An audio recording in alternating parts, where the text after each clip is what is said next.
Hello les potos et bienvenue sur ma chaîne. Aujourd'hui je vous propose une petite review sur le film American Nightmare 5 sans limite. Et ce coup-ci le film a été réalisé par Everardo Gut. Alors ce réalisateur c'est plus un réalisateur qui s'attaque aux séries puisqu'il a réalisé quelques épisodes de Luke Cage, quelques épisodes de Snowpiercer. Après bien évidemment il a produit d'autres films, mais voilà, en tant que réalisateur c'est plutôt quelqu'un qui s'attaque aux séries. Concernant le casting des acteurs, tout d'abord, je vous propose la première comédienne, le rôle pratiquement principal du film, c'est Ana de la Reguera qui joue le rôle de Adela. Alors, c'est une actrice qu'on connaît plutôt bien d'ailleurs pour sa participation à la série Narcos, où elle joue le rôle de Elisa. Et puis à côté, elle a aussi participé au film de Zack Snyder, Army of the Dead, qui est une exclusivité Netflix. Deuxième acteur, alors là je suis désolé, je vais peut-être écorcher un petit peu son prénom parce que je ne sais pas trop comment on dit, mais c'est Tenoch Huerta qui joue le rôle de Juan. Alors lui pour le coup, il a participé à une série de manière assez active qui se nomme Blue Diamond. Et puis, comme son homologue féminine, comme Ana de la Reguera, il a aussi participé à Narcos, mais ce coup-ci c'est Narcos Mexico. Le dernier acteur que je vous propose, c'est Josh Lucas qui joue le rôle de Dylan Tucker. Alors lui pour le coup, il a fait quand même quelques trucs assez connus. Par exemple, il a participé à Le Secret, Tous les rêves sont permis, aux côtés de Katie Holmes. C'était la co-star du film. Et puis on l'a aussi vu dans Le Mans 66, aux côtés de Christian Bale et de Matt Damon. Donc voilà pour le casting de base. Je pars un petit peu maintenant sur le pitch du film. Alors on se retrouve ce coup-ci sur l'état du Texas. Juan et Adela sont tout fraîchement arrivés clandestinement sur le sol américain et 10 mois plus tard a lieu la purge annuelle. Sauf que ce coup-ci, la purge annuelle va un petit peu, voire même carrément dégénérer puisqu'elle va suivre son cours même après la fin, si vous voulez, de la limite finale, quoi. Donc voilà. Donc dans le film comme dans les autres, un seul mot d'ordre, la survie, la fuite, etc. Voilà pour le pitch de base du film. Alors on va parler un petit peu des acteurs. Alors, honnêtement, c'est pas des acteurs personnellement que je connaissais, voire peut-être j'avais aperçu dans Narcos, par exemple, Ana de la Reguera, mais c'est pas des gens que j'ai suivis, que je connais très bien. Après, encore une fois, ils sont bons, mais sans être non plus excellents. Encore une fois, c'est pas un film qui demande ce genre de performance. On l'a vu par exemple avec Lena Headey dans le premier, qui est une excellente actrice. On l'a vu avec son rôle de Cersei, et pourtant, elle n'a pas brillé avec American Nightmare. Voilà, on va dire qu'ils ont fait le boulot, voilà, c'est pas là où ils vont recevoir un Oscar, c'est clair et net. Concernant un petit peu les décors, tout ce qui est technique, alors honnêtement, les décors est planté, on est directement dans le Texas un peu cliché, c'est-à-dire vraiment la partie cowboy, Far West, les écuries, les ranchs et les machins comme ça. On ne nous montre pas énormément le vrai Texas actuel, qui est quand même un état avec des énormes villes. Donc voilà, c'est plutôt c'est juste un déplacement d'intrigue sur un seul plus cowboy. Est-ce que ça apporte réellement quelque chose à la série? Je trouve pas forcément, à la série, pardon, au film, pas forcément. Je trouve que c'est juste déplacer en gros une intrigue ailleurs et puis donner un espèce d'aspect un peu design différent. Par contre, ce qui est super sympa, il faut le noter quand même, c'est toujours le soin apporté aux costumes, généralement les costumes des méchants, des tarés du film. Là, ils sont aussi très sympas. Il y en a un d'ailleurs pour les fans de Mortal Kombat, vous allez voir, on dirait vraiment Aaron Black. Vraiment, c'est plutôt sympa. Je trouve que les costumes sont assez bien réussis. Voilà, c'est plutôt sympa. Après, encore une fois, au niveau technique, au niveau angle de caméra, au niveau artistique, hormis les costumes, il n'y a pas grand chose à dire. Donc voilà. Ensuite, niveau scénaristique, niveau tout ça, c'est un American Nightmare. Il n'y a pas grand chose. On part d'un point A, la purge commence, et puis en fait, on va suivre le groupe de survivants tout du long. Et puis il va y avoir des tueries tout au long, et puis il va y avoir de l'action, des explosions, du tir. Pour le coup, le film, c'est vrai que il est hyper intense du début à la fin. Il y a très peu de moments de pause. Ce qui est bien parce que même si le film peut être chiant, mine de rien, ça vous maintient éveillé. Après, encore une fois, on part pas sur des personnages super profonds. On a une petite intrigue avec le personnage d'Adela, qui est lancée dès le début du film, et qui, au fur et à mesure, on va comprendre pourquoi Adela a certaines capacités, certaines compétences. Voilà, il y a des choses comme ça, c'est un petit peu, ça grignote la curiosité sans pour autant non plus être waouh, le twist est incroyable à la fin, oh là là, d'où elle vient. Ouais, c'est un film d'action, c'est même plus un film d'horreur, je trouve que c'est plus un film angoissant, c'est juste un film d'action, ça tire, ça pète de partout. C'est un peu comme un Resident Evil, quand ça a commencé en survival horror, et puis on est parti sur de l'action totale. C'est un peu ça maintenant, American Nightmare. Je trouve que voilà, c'est pas un scénario de ouf, c'est pas un scénario qui va vous angoisser. Voilà. Après, au niveau de la BO, pareil, je trouve pas que la BO soit mémorable, je trouve pas que la BO soit recherchée, je trouve pas que la BO fasse le film, je trouve pas que la BO rehausse la qualité du film ni la qualité de quoi que ce soit. Elle est là. Il y a toujours alors il y a toujours par exemple au niveau des bruitages, on a toujours cette fameuse alarme qui annonce le début et la fin de la purge, qui est un petit peu la signature du film, qui est là. Ça c'est sympa parce que du coup pour les fans de la purge, bah du coup voilà, c'est une espèce de petit rappel pour les fans et tout.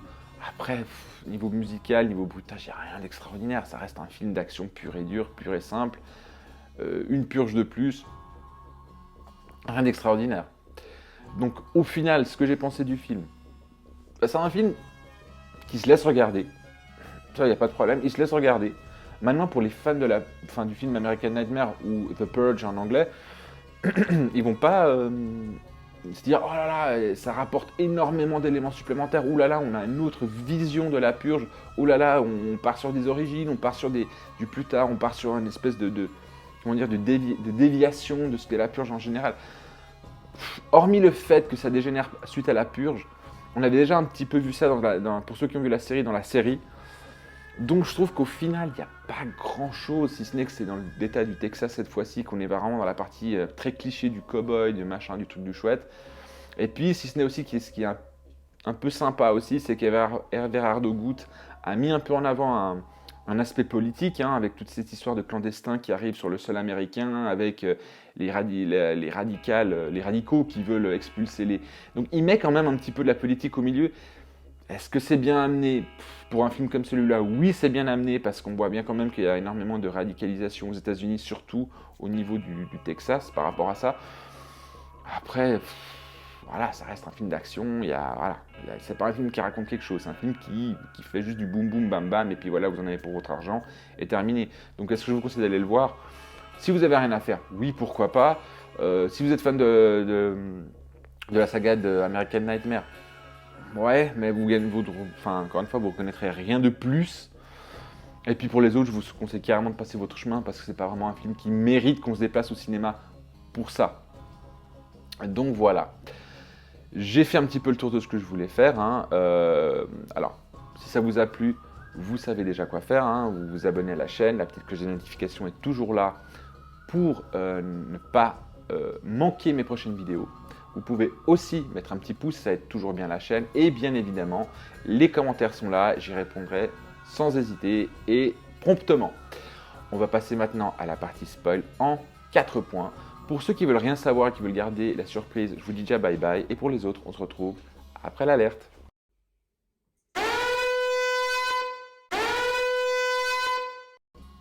On se retrouve donc à la partie spoil en 4 points. Premier point, justement, c'est cette fameuse dégénération qui suit la purge, puisque Adela et Juan sont dans une espèce de centre, ils ont payé pour être à l'abri, puisque évidemment les clandestins au Texas sont les premiers visés par la purge, et ils vont se réfugier dans un centre moyennement paiement. Sauf que suite à la fin de la purge, eh ben en fait, ils ont décidé que la purge n'allait pas s'arrêter, hein. Les anti-clandestins, on va dire ça comme ça, vont s'attaquer à tout le monde, ça va devenir vraiment une guerre civile mais monstrueuse. Et donc voilà, en fait la purge commence réellement à partir du moment de la fin de la purge réelle, on va dire officielle. Donc voilà, c'est à partir de là que ça commence, c'est là que tout dégénère et tout. Voilà, c'est pour vous dire, c'est pas une grosse surprise parce que dans la série on avait un petit peu abordé déjà cet aspect-là d'une purge qui se prolonge. Le deuxième point que je voulais mettre en avant, c'est que vous allez voir tout au long du film, vous allez suivre donc les périples de Adela, de Juan, de Dylan, de sa femme et sa sœur, tout du long, et puis il y a encore un autre ami du couple Adela-Juan. Et puis vous allez voir que tout au long du film, en fait, vous allez voir peut-être des des cadavres s'amonceler à l'arrière-plan, des gens, des inconnus, des méchants, entre guillemets. Mais je trouve que le groupe, on a un peu l'impression qu'ils sont une espèce de bulle protectrice où ils sont presque intouchables et où même le réalisateur, donc Everardo Gut, il a même du mal à faire mourir un des personnages secondaires, quoi. C'est un petit peu genre, ils sont presque invincibles. Et c'est ce côté-là, je trouve, qui a manqué, malgré que ce soit un film d'action, ce côté un petit peu, n'importe qui peut mourir. Moi, je pense qu'il aurait dû faire peut-être mourir un des personnages, pas principaux, mais peut-être en tout cas secondaires et fortement mis en avant à l'écran. Après, est-ce qu'on nous a mal habitués avec des séries comme Games of Thrones, où on a l'habitude maintenant que même des personnages importants meurent et que du coup ça nous surprenne et que du coup cette espèce de retour en arrière, des espèces de conservation des personnages principaux, je sais pas, moi je trouve que ça manquait un petit peu d'angoisse justement parce que ces personnages-là étaient un peu trop protégés par le réalisateur finalement. Le troisième point que je voulais mettre en avant, c'est que évidemment, là, ce qui est intéressant de Everardo Gut, c'est qu'en fait, tout s'inverse dans ce film, puisque le Mexique et le Canada, mais dans notre cas ici, on garde vraiment le Mexique, décident d'ouvrir les frontières pendant 6 heures afin que les réfugiés américains puissent franchir le sol mexicain afin d'être protégés, puisque je vous rappelle que tous les États-Unis sont vraiment embrasés par la purge. Il y a la guerre de partout dans tous les États-Unis, et puis là, en fait, il a inversé les rôles. C'est les Américains qui vont passer clandestinement au Mexique pour être protégés. Et je trouve qu'il y a une espèce de pied de nez de la part de Everardo Gut qui est assez intelligente pour le film que c'est, encore une fois. Et voilà. Et du coup, forcément, le petit groupe va en fait s'efforcer à atteindre les frontières mexicaines pour être protégé. Le quatrième et dernier point, vous allez voir qu'en fait, à la fin, il y a une image assez intéressante où on voit vraiment une espèce un dézoom sur la planète où on voit vraiment tous les États-Unis embrasés. C'est vraiment, il y a le feu partout, c'est pas de la lumière, vraiment c'est des flammes de partout. Et puis on a les frontières canadiennes et mexicaines avec des villes de chaque côté où il n'y a pas le feu, il n'y a rien. Et c'est assez intéressant parce qu'au niveau artistique, pour le coup, c'est assez joli. Mais surtout, c'est qu'on voit que le fameux groupe qu'on suit, passe la frontière mexicaine, ils sont sauvés. La femme de Dylan qui était enceinte accouche suite à son passage au Mexique. Donc tout, une espèce de happy end un peu. Mais par contre, on ne sait pas trop s'il va y avoir une suite parce que, enfin, je veux dire vraiment, ça reste au final que les États-Unis c'est en guerre civile. L'armée américaine ne peut absolument rien faire. On voit d'ailleurs dans le film que une base américaine au Texas est complètement attaquée, détruite par ce mouvement radicaux. Donc, on ne sait pas trop ce qui se passe, on ne sait pas s'il va y avoir un 6, et s'il y a un 6, comment ça va... Enfin, je sais pas, je trouve que ça manquait un petit peu, genre l'American Nightmare, on ne sait jamais si il va y avoir une suite ou pas. Et là, je trouve que Everardo a donné un peu un truc où genre, t'es pratiquement obligé d'avoir une suite pour comprendre ce qui va vraiment se passer suite à ça. Donc voilà, je reste un petit peu dans l'expectative par rapport à ça, et je trouve ça un peu en demi-teinte. Donc voilà, c'est 4 points spoil que je voulais mettre en avant. J'espère qu'ils vous ont plu. Mais en attendant, prenez soin de vous et bye!